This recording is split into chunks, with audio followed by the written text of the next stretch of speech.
Pakistan cricket at its best. 1 minute down, next minute up.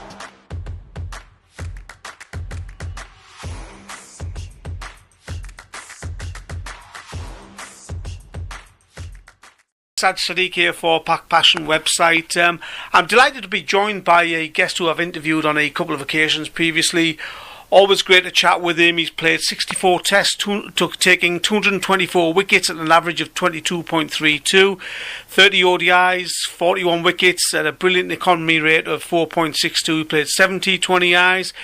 He's done various coaching assignments. He coached the Pakistan T20 squad in 2021, and these days he's a very reputable and upcoming cricket commentator, former South African player, the one and only Vernon Philander. Vern, thanks very much for joining me. Yeah, good evening. Thanks again for having me on your show. Always a pleasure. Vern, great to be talking to you, and you're in Pakistan at the moment doing some commentary for the Tri-Series. I hope everybody's looking after you very well in Pakistan. Yeah, they're always looking after me when I come to this part of the world. I suppose I'm a local, having formed part of it, 21 the coaching staff. But yeah, I think I'm always having a good time when I'm over here. People are very hospitable. Always receive with open arms, and always enjoy my time over here. Now, you've had the privilege of being at the Gaddafi Stadium, the renovated Gaddafi Stadium in Lahore, Vern, which was a fantastic stadium already, but obviously needed some improvements. Tell me about the renovated Gaddafi Stadium and your experience of that stadium, and you know how it compares with some other grounds around the world. Yeah, I think it's a spectacular upgrade. I think in terms of just the actual stands.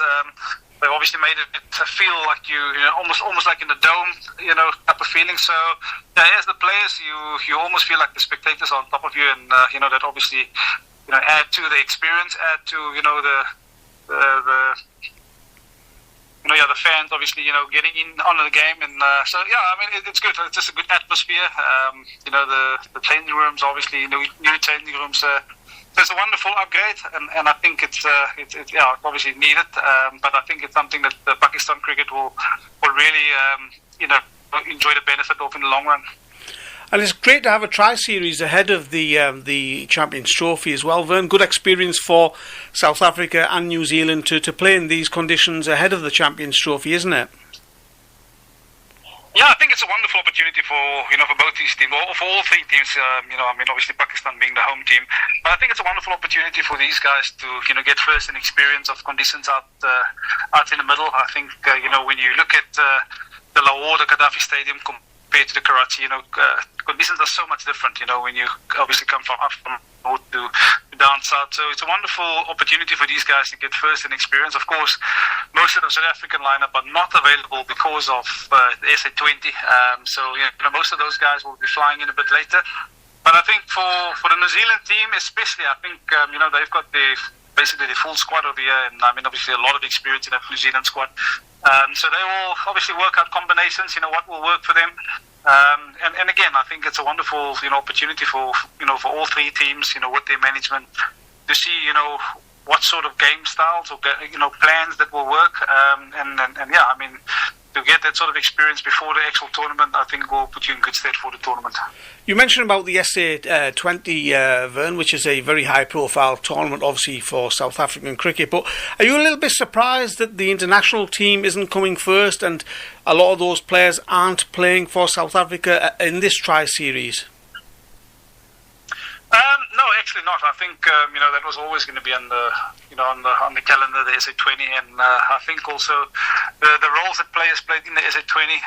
I think that will put them in a very good state in terms of having confidence coming into this World Cup, because you're playing against ultimately some of the best players in the world in the finals work and in the finals week. And I think that was ultimately the chat. That players finishing up in the finals week, whether they're going to be available or not. But I think we all also know that with the modern day players, that there's player management in terms of workloads, in terms of making sure the guys are not burnt out before the actual tournament starts. So it would be nice to have those guys over and for them to have obviously a crack at it and understand, what conditions are going to be like. But I think, the overall morale as a team, I think, we watched the first ODI, with the guys getting well over 300, with basically, second string team. So I think, once the regulars will come back, I think, those guys will adapt pretty quickly to it. I think the only challenge for South Africa will be, I think, the Karachi Stadium. I think, because conditions are so different. But to answer your question, no, I'm not surprised that they're not here.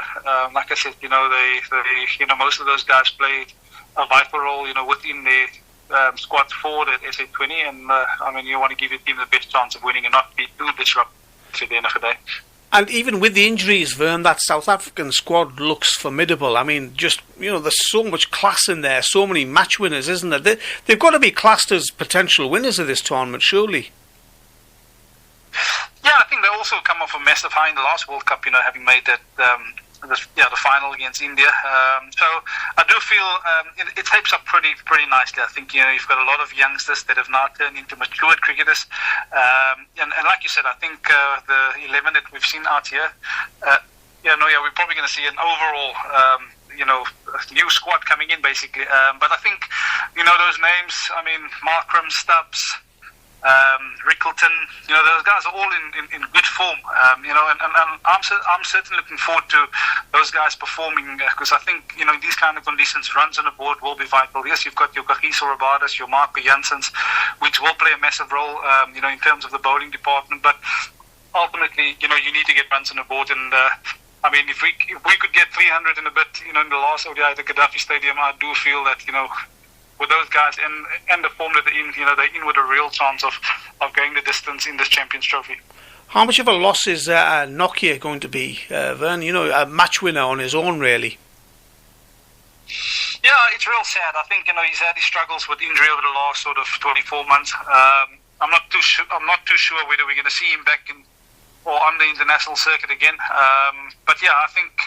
Yeah, even his replacements. I think Corbin Boss is in fantastic form at the moment. He's bowling, really quickly. So, yeah, I think it's obviously a like-for-like swap. But at the end of the day, it's real sad to see him not being able to take to the field in so many international fixtures. I think he's missed the whole summer, the South African summer, from an international perspective.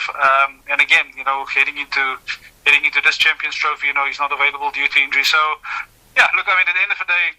Yeah, you can only take care of what you can take care of, and I suppose from a selector's point of view, it is a real concern that that he has been having so many injuries over the last sort of 24 months. Pakistan, the fans aren't happy, Vern. They're not happy with the squad. They're not happy with the brand of cricket that Pakistan are playing in the 50-over format. What do you think of their chances? Yeah, I think, you're gonna have to be open and honest about these things. I think if you look at Pakistan's form in terms of batting, I think, that has been a real big question mark. I think from the bowling perspective, you always feel that they're going to compete, with having, Sain Saif really leading, the attack. There's a bit of an injury concern to Harris Rauf, and obviously having left the field in the last ODI, so hopefully he'll be ready. But I think the big question marks are around the batting order, and obviously, they haven't been scoring runs and they haven't been doing themselves any favours. So, yeah, I do feel that will be the big question mark heading into this tournament. Look, playing at home, they'll always be favourites. They'll always, be right up there. I know we all know that they are a tournament team. They somehow, find ways to click when it comes into tournaments. So. They're always going to be a threat. They're always going to be up there and obviously playing most of the games at home. So, yeah, but they'll have to iron out, the betting wars that they've been having lately. We keep hearing that batters win matches and bowlers win tournaments. Many players have said that, Vern, current players and former players. Do you agree with that philosophy? And who do you see as the potential winners in this tournament? Yeah, absolutely. I think being a top 8 tournament, there's not much room for for minnows, so to speak. But also you need to hit the ground running. I think if you lose 2 games, you're almost up against it. So I do feel India will always be up there. I think Pakistan will they'll have a good chance being at home. South Africa, I'll definitely give them a chance. And then I think Australia. Will, when it comes to World Cups, World Cups and ICC events, they're always there and thereabouts. So. If you ask me, the top 4, I think those will be my top 4 that I'll pick. But let's not be fooled, because I do feel that there will be an upset or two. Afghanistan playing in Karachi with all their mystery spinners. I think they pose a massive threat. So I do feel they perhaps the bogey team that will cause an upset somewhere along the line. Which team it will be, we'll have to wait and see. But I think that's why those teams make it. I think they made the semi-finals in the last World Cup, so they're also coming off a massive high. But again, like I said, the top four in this tournament, if you ask my predictions, those will be my top four. A final question, Vern. You're a former South African player. Your heart's still with South African cricket. I'm sure you'll want them to go one better than the World Cup last time around. And do you think South Africa can win it this time around? I definitely do. I think they would have taken a lot of confidence, having made that final in the USA. And like I said, you've got youngsters that have turned into mature pros these days, and I'd like to believe that they have it all at the top of their ambition list to lift the trophy. So I honestly do feel that we can go the distance. Vern, really appreciate your time. Enjoy your commentary stint for the rest of the tournament, the Tri-Series in Pakistan, and enjoy Pakistan. I know Pakistani cricket fans and lovers around the world really appreciate the work that you did with the Pakistani Pacers, and hopefully one day we'll see you working for the PCB again. Really appreciate your time. Thanks very much. Thank you so much. Have a good one.